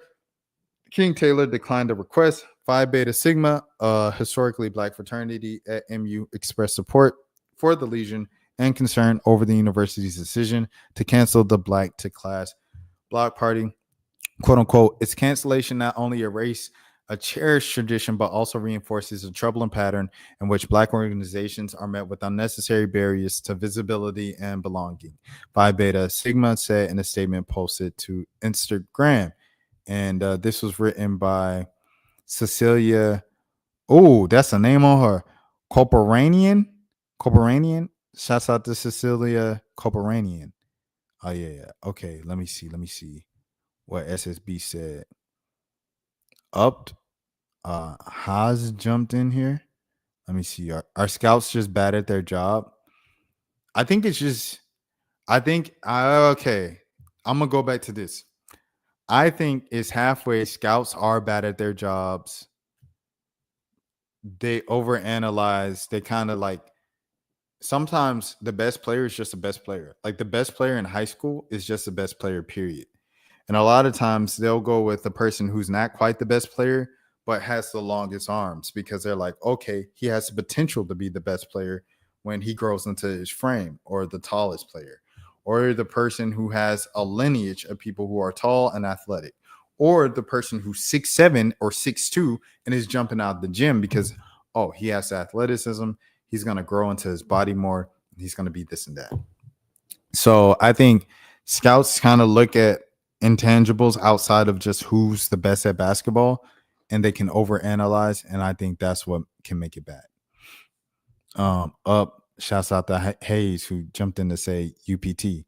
Culture war is taking over every facet of our lives. This is crazy just for this. That's what I'm saying, bro. You really gonna shut down the barbecue because the name was black to class? If I had to guess, some Republican or rather a MAGA donor shut this down. Yeah. It always goes back to the donors and universities and stuff like that. So if an alum is seeing it and they're saying, what is this black to class event? This is blasphemy. The black or my black fatigue, the woke movement, the Democrats, and people like white people be trying to say black people, but they just say Democrats. I'm like, dang, these folks ain't even Democrats. They just black. And MU bent the knee. Yeah. The school is afraid of MAGA will cut their funding 100%. If this was Texas and Florida, I could see this getting shut down, but Missouri, exactly. But Missouri, they be racist everywhere, bro, in America. They're racist in the Midwest, in the North, in the East, on the South, and the West Coast. They racist everywhere, man. It's just what it is. This is America. All right, next. Argument over airport vlogging. I thought this was very interesting. I watched like the first 10 seconds of this. It's a 5-minute video. Thought this was very interesting because I see both sides of this. Get to eat yet because the food on the delivery was delayed, so we gotta find something to eat. So this girl, as you guys see, was holding up her tripod and she's vlogging, just talking about the day, what's going on. And the shot is this woman, and you can see she was anticipating being in the shot. Like she's looking at her, like she's looking at the camera. She's looking at, am I in the shot? I don't want to be in it. And we're in the background, and you haven't got our permission to film us. You're okay. Can you delete it, please? I'm not deleting anything out of my phone. Then you haven't got our permission. So you'll be okay. No, we won't. You'll be okay. Excuse me, that's our personal information. Anyways, YouTube. Well, when she say that's our personal information, your personal information, bro, like what are you talking about? Did she have like her boarding pass out or something? Her ID? Is this okay, I guess this is the personal information she was talking about. Deleting out the phone was a lot. But her saying you'll be okay is kind of crazy. Like they just came with a simple request. However, they were catty about it. It's not what you say, it's how you say it. I think that's a lesson for both sides here. They're both coming kind of at a crazy angle. You're okay. Can you delete it, please? I'm not deleting anything out of my phone.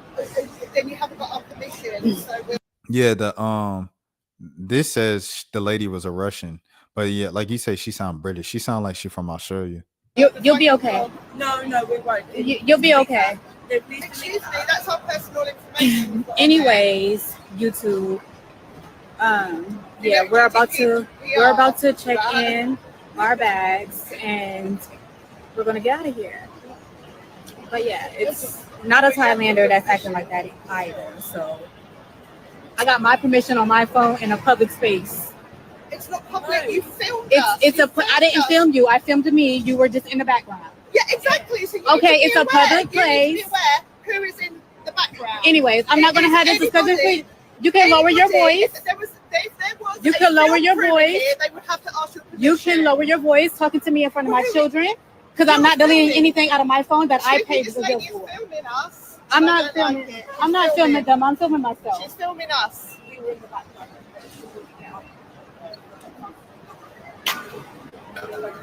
But anywho, and the Russian, they haven't Oh, she had. said they're Russian. He Absolutely said it right there. disgusting.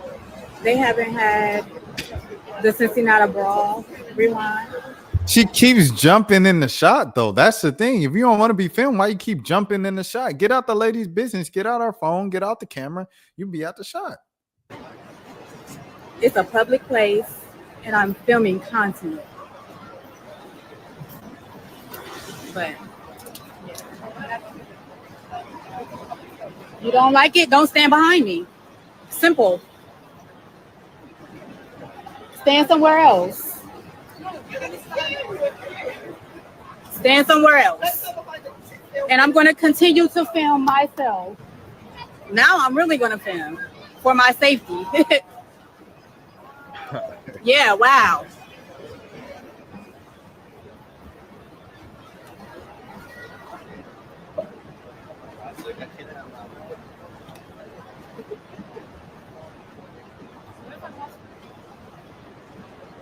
As long as you're black, you're always going to have somebody in your business. Would you be okay with that? Would you be okay with that? Would you be okay Why are you talking to me? They're already online. They're celebrities on TikTok. And you're about to be a celebrity. They're not. And you're about to be a celebrity on TikTok. They're not. They really are. He said they're not. They're not. They really are. And you're about to be a celebrity.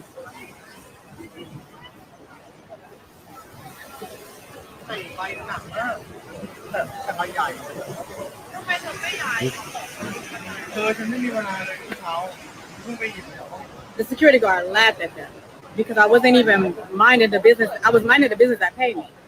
So why are you talking to me? So I want to give y'all a quick little update about the airport Dang, what the heck? Oh, so there's the comments and stuff. Ignore them. Do not engage. Ignore them. video that I posted in my last video. A couple of things. I was not in America, y'all. I was at BKK Airport, which is in Thailand, Bangkok, Thailand. It's perfectly fine to record myself. I was not recording that lady, as y'all saw in the video. She just inserted herself into my video. So when she told the security guard that was in the video, if y'all look real close, I leaned over and I said something to the security guard and I told him I wasn't recording her. He laughed and walked away. I went to go check my baggage and she came back up with two more different security guards. They did the same exact thing. It's perfectly legal to record in Thailand.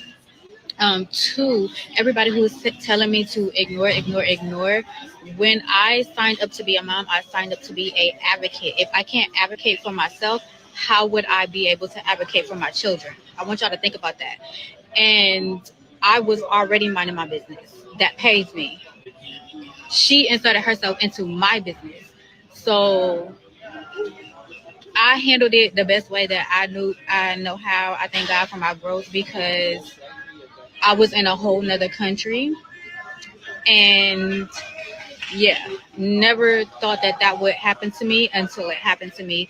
And everybody was like, well, I would have handled it this way. Baby, y'all would have got booted and suited in a whole nother country. So yeah, I just thank God for growth and I thank y'all for the love and the support under the video. But we are fine and we are still traveling and I just wanted to give y'all a quick little update. Love you, bye. Yeah. Okay. I agree with what SSB is saying here. I was in like when I go to events now, say if I go to Essence Fest or the BET like experience during BET weekend and stuff like that, you go to one of them events now. I think I've said this. I probably said this on stream before, but it's like everybody's like this, bro. Everybody's like this. No. Or they got people following them now. Like they got their cameraman following them with the tripod and the camera on there. Like, and you're bound to walk in like 5 different streams and videos, like within the thing of walking. And it's funny because like the way that streams work and stuff like that, people comment on you like immediately. Like I was commenting on when I was doing when I interviewed Blasian Baby Lola or whatever at the celebrity game. like I was on her stream. She was streaming the whole thing. And then I'm looking back at the stream, and the stream was like, he keeps asking questions. He keep talking. He don't talk to his mama this much, and this and that. And I'm like, bro, the interview was 2.5 minutes. It won't even know like 10-minute interview. And I was just like, that's crazy. So like some people don't want to be talked about like that from strangers on the internet or be perceived. Like a lot of people, they have a fear of being perceived in public. And I feel like you just kind of amplify it more when you have a camera and you're in the way of the camera. So, I mean, I get what the lady is saying. Like, you don't want that to be the case. However, you say, hey, excuse me, can you turn a little bit to the side or whatever? Like, we don't want to be in the background. I feel like if she approached it like that, as opposed to delete that video out your phone. We don't want to be in your thing. This is a personal space thing of the liberties of the social, and it's not no law. It's not no rule. The law is you can do whatever you want. You can film in a public space if you want to film in a public space. However, I do think on a technicality in America, airports aren't necessarily public spaces. They are private spaces. So that's a whole thing. As the B said, she might be paranoid because she's Russian. That's a great point as well. That's a great possibility as well. They probably think she's from a third world country and she could boss around 100%. You see a black person or whatever, especially like she had a little, you know what I'm saying? I hate to say attitude, but she had a little, you know what I'm saying? She had a little spice to her. Yeah, a little spice to her.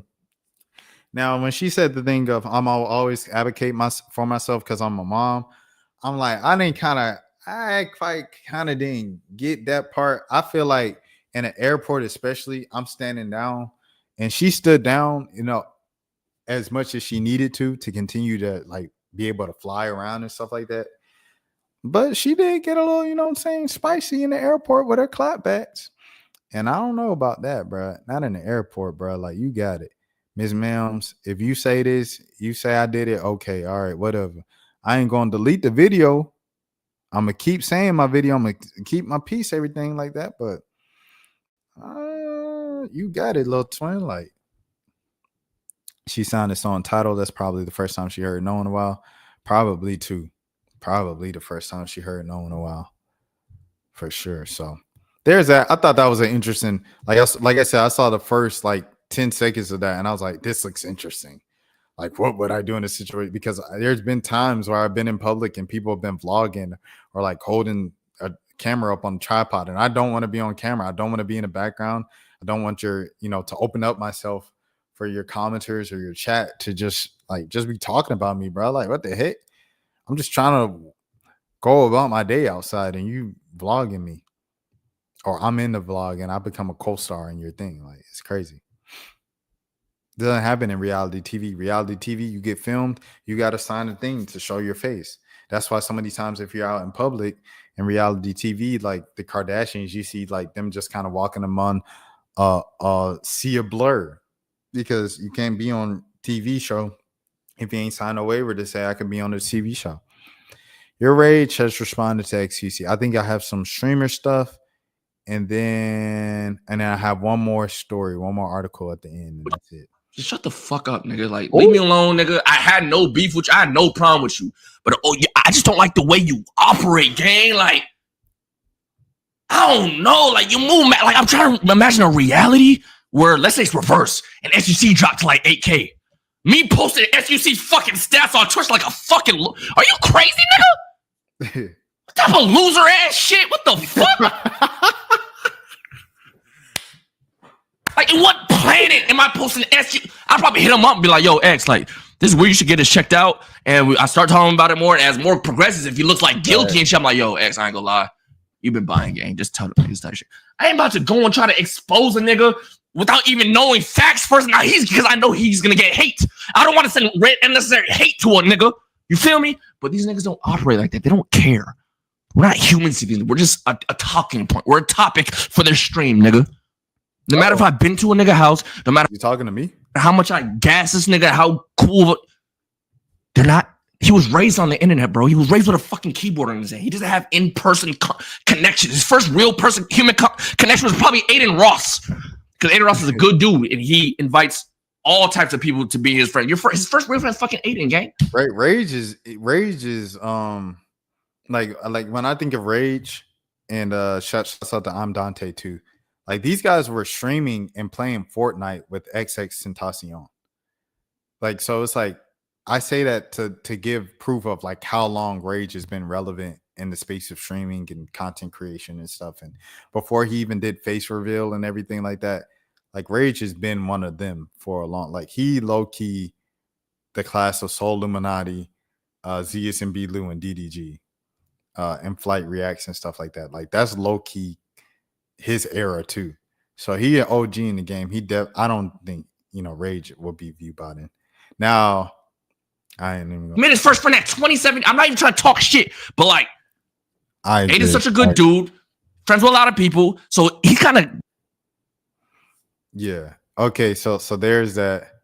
And then so then he said something else about like other guys that he knows that are view botting. I'm trying to figure out what the fuck going on. I'm speaking of, I can't say names, but there's literally a streamer right now that literally told me, I'm not going to say his name because he can come out and say it when he wants to say it. He's probably going to say it soon, that he's being botted. Yet he didn't get hit. He's a top streamer that has been being botted for months, and he's not hit. And I'm getting hated on. That nigga's body probably live right now with fucking 30,000 niggas in there right now. My nigga. You feel me? Which also led to him showing me DMs of the person that gives him the bots working with a streamer that's like, whatever. I'm trying to figure out what the fuck going on. I'm speaking of, I can't say names, but now there's a stream. All right. Let me pause. DDG got 22,000, but he doing a what you call though? DDG doing a he doing a streamathon. So is this Dave Blunts? He got Dave Blunts in the studio with him. Now you got to be careful with DDG. He'll get you out of here. He said he taking down YouTube channels. Hey, you got it. Neon got 21,000 right now. Is that suspicious? South Korea day one? That might be suspicious. Neon got 21,000. Yeah, that might be suspicious. But yeah, hey, DDG, I don't want no smoke. Don't take my channel down, brother. It's not DDG. It might be Neon, bro. But I mean, I know Ray J was view botting, and he admitted to view botting. Neon bots half of it has to be Neon, bro. And that's not even a diss to Neon. That's just like a thing of like, bro, really? Okay, I guess this can come across as a diss. But if Neon doesn't have some crazy celebrity special guests on his stream, outside of Neon's core audience, Neon don't have no audience of 20,000 just watching him randomly at it's 2 a.m., bro. It's 2 a.m. Central, 3 a.m. Eastern time. He don't have no 21,000 people watching him like that. And no 3 a.m. Eastern time, American time. Even on the West Coast, them kids got that school. It's midnight on the West Coast. He don't have no 20,000 people watching him at no, unless it's Iggy Azalea, Ruby Rose, one of them Jello Ball, one of them ones. Dennis Rodman. But he just roaming the streets or whatever. Woo woo. So I'm just like, yeah, I don't believe that. The DDG one, I could believe, like you say, because it's a marathon, it's a subathon. So like the fact that it's going on, people probably just keeping it running up on a laptop and fell asleep to it. You know what I'm saying? Or they watching because Dave Blunts is over there now and doing his thing. So yeah. So XQC, he responded. And this was right before I went to streaming. One of those things where like it sucks, whatever, right? That some people figure it out, some people whatever, right? And people have to address stuff, whatever. I just didn't think it'd be like a problem. Chat. I had like 50 tabs open on my screen, okay, and the point I was trying to illustrate, that screenshot explained my point by itself. I thought, okay, this is a good screenshot. I'm gonna crop it, and I'm not gonna look at when I see the name. It won't matter. It's not. I don't know how people would think it's bigger than that. People made it bigger than that, which really sucks. I think that's fucking bullshit. Like, no, it's not able to explain as you bought. You know the You know, in the past, like even to this day, I expose myself when I get botted. Like, I think being a victim of bots is also bad. Like, Congratulations. It also makes you less desirable for companies and for other people. If you Being botted is a bad thing because it ruins you in the algorithm. Like, I remember someone was talking to me about this on Instagram. Like, they were trying to build their Instagram and they had they bought followers at a time where they didn't have followers, and then it got to the point where they started getting followers, but they weren't being pushed in people's algorithm anymore because they had so many just botted followers. So they had to delete all the botted followers and then kind of start up from scratch again. And it's the same thing here. It's like he said, like XQC just said, it's not a good look with advertisers. You're taking your numbers to the table. Okay, you have 100,000 subscribers, but you got 2,000 views on the last video. Like, that's just not a good look.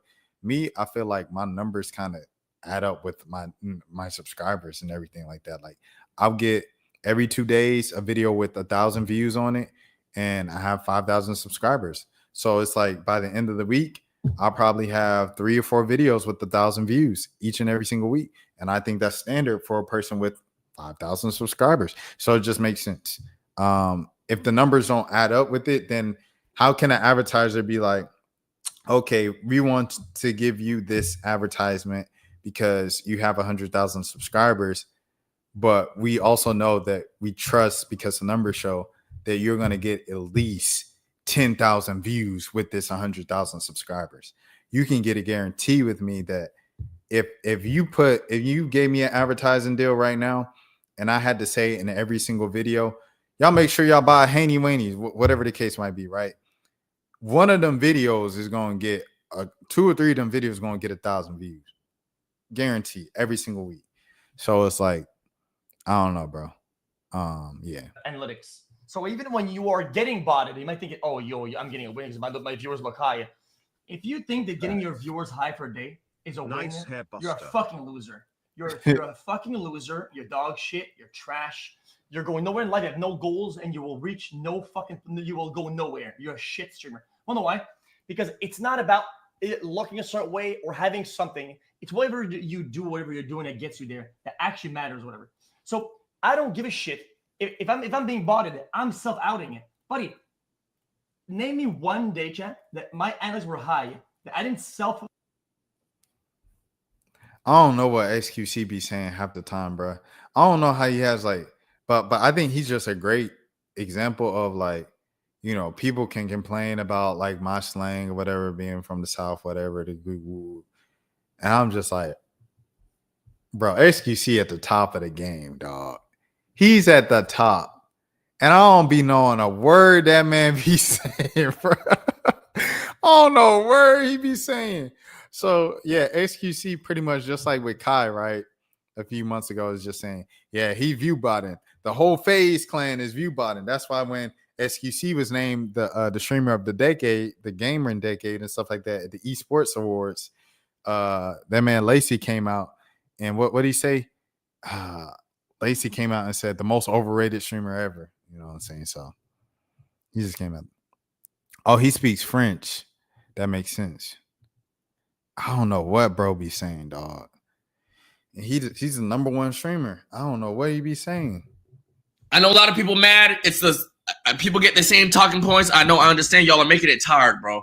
Y'all are tiring out the talking point. What has streaming become? This nigga literally was doing a bunch of desktop streams right before this, bro. Like, he was doing a bunch of desktop streams and then boom, he did this. And then he probably gonna go back to desktop and doing his IRL shit that he usually do. But I saw people mad, like, what has streaming become? Bro, come on, bro. Are you that threatened, my nigga? Like, just enjoyed you feel me? Like, god damn, niggas always complaining about some shit, my nigga. Fuck. I know a lot of people mad. Yeah, 100% rage cook with this point. And it was like the same thing where the OK Boomer girl, Nicole, she said the same thing. He's from the French part of Canada, like Louisiana, everything like that. I figured because I know he's from Canada. But yeah. It's the same thing with the OK Boomer girl where she was like, how can I compete? It's not about gaming anymore. I'm like, yo, first of all, OK Boomer girl, You got your start not from gaming. You did not get your platform from gaming. You didn't get your platform from any of that. You got your platform from a TikTok of you dancing and singing to OK Boomer wearing a Bernie Sanders vote for Bernie Sanders 2020 shirt, bro. So I was like, you know what I'm saying? So it was I don't know, man. Like it was like the irony of that statement of you can't even be a gamer anymore on Twitch and get attention. You have to be a this, you have to be a that. Because of Kai Cenat, he ruined the whole game. No, bro, you can still be a gamer and have your gamer community. Now, okay, is the audience that watches Twitch, has it diversified into different stuff? 100%. Some people watch streams like this. Some people watch streams like the just reacting desktop stuff. Some people just watch the IRLs and Kai Cenat and the celebrity guest appearances on stream. Some people just watch the reality TV, Zoe Spencer type of, Brooklyn Frost type of streaming, India Love type of streaming. Some people just watch that. Some people watch Lala's. It's different things for everybody. 100%. It's diluted, little saturated, wow. However, if you want to watch just gamers and people playing the game on stream, there's still a whole lane for that. There's still gamers on Twitch. There's still gamers on YouTube. If you want to watch that, you can still watch that. These people doing this isn't getting in the way of you doing your stuff. Even at Streamer University, where it was focused on IRL Twitch streaming, if you were a YouTuber who just played the game, you could stay in your dorm and just play the game on YouTube. So yeah, he needs to go after who he really thinks. The girls, I think, bought. Yeah, Nina was talking about girl streamers, and she was talking about like them not getting the respect. Ironically, it didn't get that much attention, but I saw it in passing. Let me see. Nina Lee, is that her name? What's Nina's name? I'm gonna just look up Nina, female streamer. Female. There it is. I found it. Nina Lynn. These fucking male streamers trying to piss off female streamers. Like you try to piss off female streamers, and then when you get a reaction that you wanted, you go, why are you so emotional? Like, yo, if you emotional, stop streaming. Like, stop. And then okay, cool. They get emotional, they cry. Stop being a crybaby. You a puss. Okay. So then when they fight back, what do you all say? She aggressive bitch. Oh, is that a man? Yo, is this? Yo, she did this, and this, bro. Yo, fuck her, bro. Yo, she overreacted, bro. But I promise you, bro, if I was Rakai right now and I went to go put a fucking firecracker in this fucking room and I blow that shit up, it's content. But if I get pissed off and I do some crazy shit, it's not content. People is talking about Rakai. Like, like I ain't gonna lie to you. Like, I be trying to listen to these arguments and stuff like that. But like, we got to look at the examples of the arguments we're using. Rakai, bruh, people get on and roast Rakai and say, like, when you talk about where has streaming gone, what has content creation become, Rakai is like the face of that. He does anything, people be roasting that man. Oh man, this man bought a dog. Oh man, Rakai, he's skipping school. Rakai ain't going to class. Rakai bad kid. Rakai is the number one person that they get jumped on and everything like that. Nina, I ain't gonna lie, Nina, I feel like her and Zoe's brand, Zoe friend of the channel. But it's the up north stereotypical, we're more aggressive up here up north thing, right? It's the same thing. You say, oh, she doing too much, she a lot, she this, she that. That is what you have branded yourself to be. Because that might just be you. Or that might just be your character. But whatever the case might be, that is how you come across and that's how people see you. Once again, shouts out to Zoe Spencer, friend of the channel. That's my dog. That's my dog. I don't have her number. I ain't talked to her since the time that I met her and I said, hey, I'm Rashad Milligan. Nice to meet you. However, she is on the channel. She did say what's up, Rashad. So I always gotta, you know what I'm saying, give her that respect, the utmost respect, everything like that. You know what I'm saying? So yeah, shout out to Zoe Spencer. NYC based characters don't resonate with everyone, similar to LA based content. 100%. It's just like me, right? On a much smaller scale. A lot of people don't get it because I come from hip hop in the South. So I use slang. People be like, I don't know what he's saying. Like, what are you even speak English? And then other people are like, what did this mean? I used to do reactions a lot, like highlight reactions to basketball. And I do this thing where I jump out the seat. And then when I jump out the seat, I freeze the frame and play Earthquake by Tyler, the Creator. And it'll just be a lot of it'll be like Joe Budden Pump It Up would be reference, a lot of just hip hop references. And people just wouldn't get the references because they aren't from that culture. So it's like, if you're anything, you're not going to resonate with everybody. When Kai went to ESPN, he got so much hate. It was the same thing with Drewski. Drewski went on ESPN and people are like, what has ESPN become? And I was like, ESPN's always had celebrities come on for guest appearances and, funny stuff.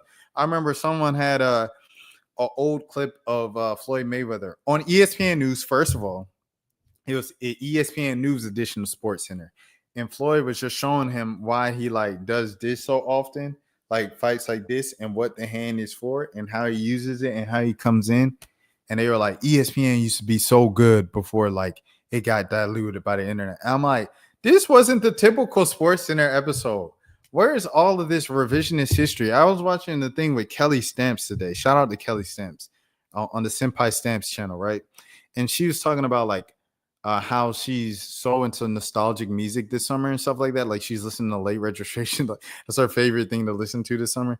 She was just like, yeah, I just miss the 2000s, man. Like everything was just so much more simple. We were moving like this. I was like, Kelly, you're younger than me. In 2004, if I was 9 years old in 2004, you were 5 years. You don't even remember 2004. What are you talking about? In 2004, times are so much easier. Maybe it wasn't easier because it was 2004. Maybe it was just easier because you were 4 years old. Groundbreaking concept. Maybe times were simpler back then because you were younger back then. Nostalgia merges. Exactly. And people will never appreciate the present day because they're constantly stuck in the past. Like the 2016 people might be the worst type of people on the internet. Oh, 2016, it was just, it was this, it was that. I remember 2016. People were complaining about that is not 2010 anymore in 2016. People were complaining about basketball in 2016. People were complaining about basketball in the 2000s with Allen Iverson and Tracy McGrady, all them boys. They was like, man, they just carry the ball. The crossover from Allen Iverson, they just complained. Old heads complained all the time that Allen Iverson was traveling. Like he was carrying I remember that. And now people look at the 2000s and it's like, man, 2000s basketball was when the real basketball was happening. They played defense. The scores used to be under 100 points. It's crazy, bro. It's crazy, dog. 2016 fans are the worst. 100%. I agree. LeBron fanboys. It's just this was the real basketball in the 2000s. I just hate that so much. Because in the 2000s, people were complaining that, people weren't getting clothesline on fast breaks like Bill Laimbeer. It's a constant thing of just, I don't know. Just appreciate the present. And, instead of appreciating it 10 years down the line. Okay. Now, with that being said, the last thing of the night. Reggie Carroll, the comedian, 52 years old. I did not know Reggie. And, like J. Cole said, I take it from J. Cole, even though I've, kind of criticized J. Cole a lot for how he's moved the last few years. But he said, new rule. If you ain't talk about a person or was a fan of them or post them when they were living, don't post them when they're not here. Since this is a comedian that was on tour with Cat Williams, I just want to show him that love because, you know what I'm saying? If he doesn't get the attention and the recognition now, when will he have had ever received it? So I do want to just give a moment to remember Reggie Carroll the comedian who was unalived in Mississippi. He was aged at 52. This was written by Connor McCory of Mirror US, The Mirror. Stand-up comedian Reggie Carroll, a fixture of national comedy circuit, was fatally Wednesday in South Haven, Mississippi. Authorities said he was 52.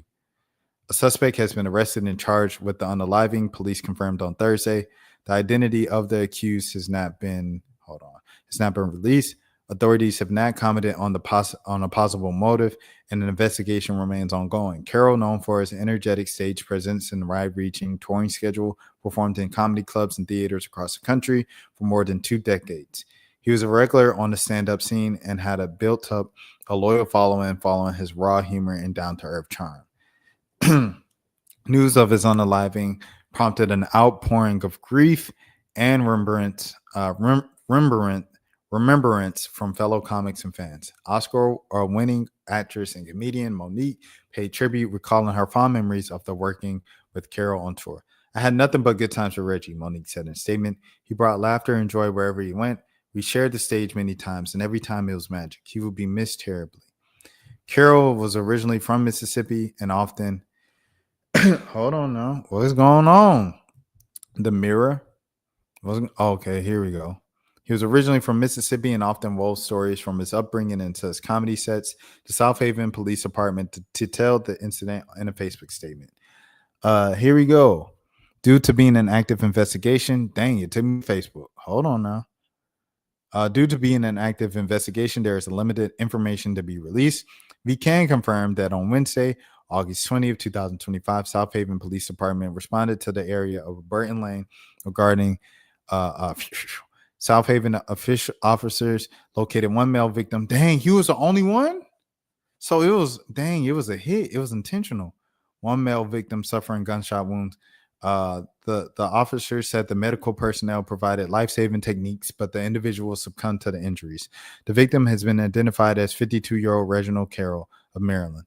One male is in custody and has been charged with the unaliving of Reginald Carroll. Our thoughts are our family with our thoughts and our family. Our thoughts are with. They used the wrong R. I was like, why was I tripping? Our thoughts are with the family of Mr. Carroll. Thank you to the community for their patience and understanding. Update: the individual has succumbed to the injuries. This is still an ongoing investigation with one male being questioned. We won't have further information or names of the parties involved at this time. Oh, yeah, so that's it. Dang. Terrible, terrible, terrible, bro. Let me see.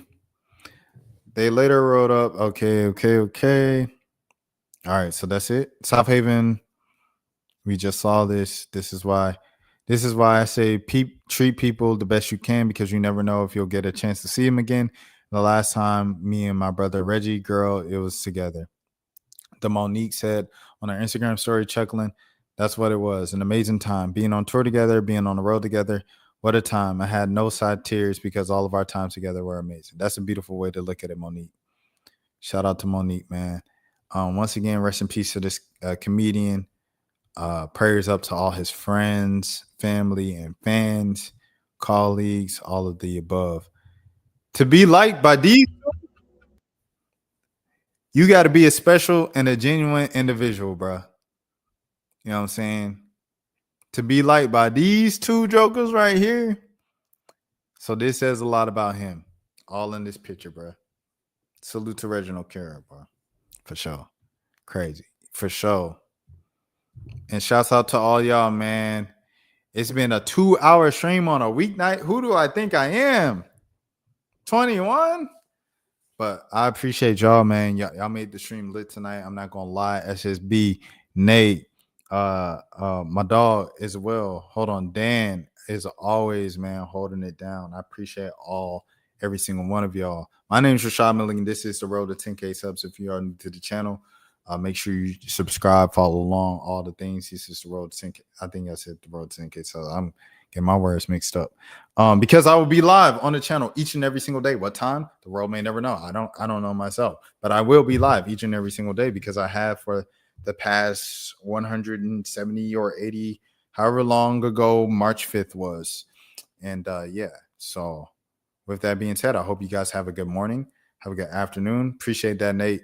A good day, a good night, good evening, all of the above. And if nobody else told you today, I care for you. Hold on, let me see. Days since March 5th, 2025. Okay, so this was day 173. 173 days in a row. W173, man. We can keep it going, man. We got to go. Like I said, at this point, shoot, you get past 200, you might as well get 365. But yeah. All right, y'all take care. Y'all have a good night. All the good things. Peace. Rashad, why you anyways. didn't hit me up? Hey, Rashad. What's up, Rashad? Thank you, Rashad. Brother, I love you, brother. What's up, Rashad? What it do, boy? Hey, Rashad.